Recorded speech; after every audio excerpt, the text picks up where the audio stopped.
nothing Most of negative. the welding in the oil field is on the pipelines. They're not actually hanging out in the man camps, but I see your point. Nothing against those things, but it's like, it's my daughter and I'll kill all of you if you guys touch her. So, I mean, let's just remember that. If they could drop you into the Oval Office and you had a week. Oh my God.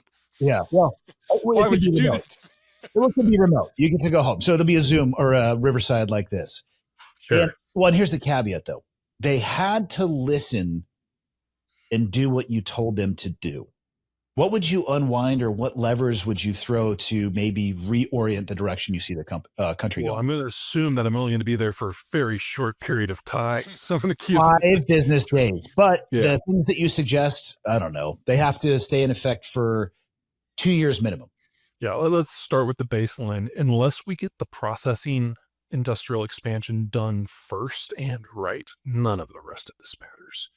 So that means smelting our own aluminum. That means forging our own steel. That means taking all of the base mine products and being able to turn them into intermediate products that then the rest of the economy can use. Because if we can't do that, we can't try at anything else.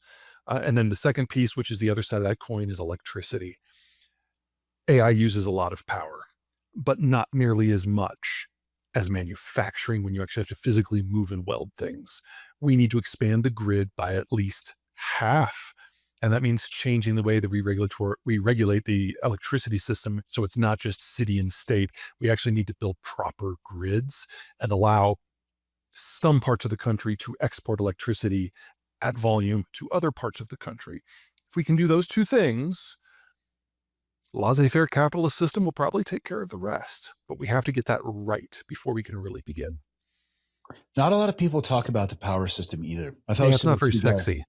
Yeah, I've hosted a few guests who talked about the grid or the aging nature of the infrastructure, and not countless, but quite a few California fires that have begun, because they're going above ground as opposed to underground, and the cost associated with it. I mean, that's a pack a lunch affair in and of itself, just rebuilding the grid.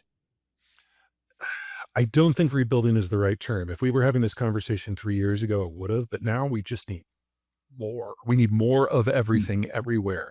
And so you want solar panels? Great. Make sure it's sunny before you put them up. You want wind turbines? Great. Make sure it's windy where you're putting those up. Yeah. But we're not going to retire anything. Any environmental goals that people might have had a few years ago, those are in the wind now. We just need more and more and more and more electrons. And unless we get them, none of the rest of this is going to happen. What is there anything that you can point towards that makes you hopeful about the future of the U.S.? We're still here. We've Currently, at least right now. We've done the economic transformation before. We can do it again. We've done the political transformation before. We can do it again. We are the healthiest demographic structure in the first world. So if any country can pull this off, it is us. And everything that we need to know, we need to do, we already know how to do. We're not reinventing the wheel here. That doesn't take away from the scope of the challenge. There's a lot of work ahead of us, but none of this is a mystery. The only challenge is time. What would you, and I obviously won't hold you to this, as a guesstimate, if you will, the true breakdown of globalization.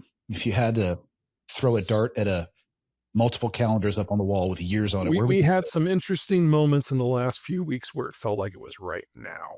Really? When we had 145% trade tariff on China. That's not a trade war, that's an embargo.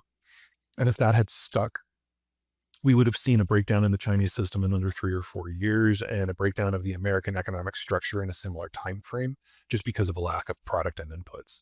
Right now, everything is in flux. We have a different problem now. The goalposts keep changing. Remember, 133 trade policies. Yeah. I just talked myself into a circle there. Sorry. Well, no, it's okay. You're talking about the 145%. I honestly, again, as somebody who doesn't understand at a deep level, I couldn't tell if he was serious or if he was just trying to be a bully, for a lack of a better term. And there's a time and place. There's a time and place to be that aggressive and be like, hey, this is our fucking line in the sand. But also it flips so quickly. I'm like, were you actually serious, or were you picking a number that was so ridiculous that they had no choice but to bend. But if they hadn't been, like you said, it would have been the decline of the system. Well, they didn't bend. The trade deals that we have so far were just an agreement to talk more. Nothing's really changed on the ground. Until we have a series of policies that actually encourage reindustrialization here instead of penalize it, this is where we are.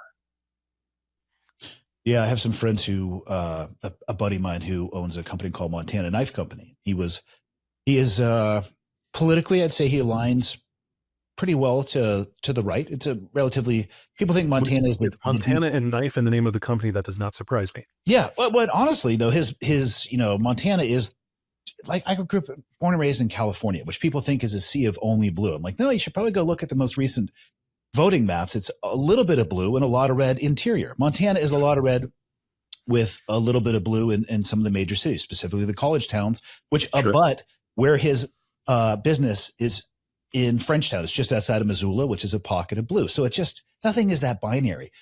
He was very critical, probably to the detriment of his personal following and potentially his business, talking about Trump's latest tariffs on steel and aluminum. It's like, these are the products that I am trying to bring more jobs into the U.S. to create these knives with. And now you know what I mean? It's just like, we are cutting off our nose to spite our face. And I think at least more people are starting to pay attention to those things.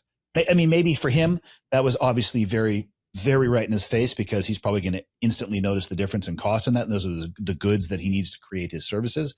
But I do see more people paying attention. The U.S. is a value-added economy. And if you want to be a value-added economy, you need to buy the chunks that are not value-added and then add value. Steel is one of those products. Yeah, he was saying that the government had the chance to largely save the steel industry a few years ago, but instead the last remaining, and this is, I'm probably horribly paraphrasing this, but the last remaining steel industry was purchased by a European company instead. Yeah, I think that's an oversimplification.